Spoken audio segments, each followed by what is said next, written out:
You know how they have all those newsreels of white towns back in like the 50s, and they were bringing a small black child to be the first black child to go to a white school, and all of the townspeople, you know, in their nice clothes, obviously middle class, some of them lower class, and just the whole town really has come out, and they're screaming and yelling and, you know, just vitriol and hatred. And then you flash to the picture of this small black child, usually a girl, I think, and everybody is just like, what's wrong with these people? How can they be so hateful to a small child?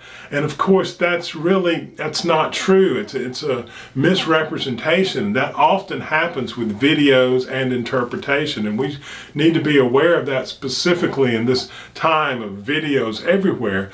But those people were not yelling at that child, and they were not angry at that child. And you can realize that they're, you know, if you have an open mind at all, you can realize that that whole town is not full of hateful, ugly people, that these are just full of human beings, and a small number of them are hateful and ugly like in any group of people, but for the most part they're decent and okay. So why were so many of them so full of anger and fear? And that's what it really was fear. Because they were going to send black children to the school with their children, and what they knew intuitively is that the kids would get to know each other, they would, you know, spend some time outside, they would have sex, that their race would eventually be totally wiped out if they became intimate with the black race. And that was frightening to them, because people identify with their race, and it made them feel like they were going to disappear, like they were going to go away. They wanted their own world to stay the same. They weren't people that started slavery or brought people over here in ships.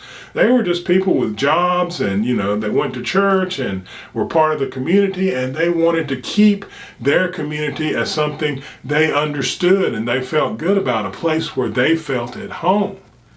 And so while it doesn't mean that the black people were wrong for wanting more for their kids, it's also not true that the white people were necessarily wrong for wanting to keep their lives as good as they were.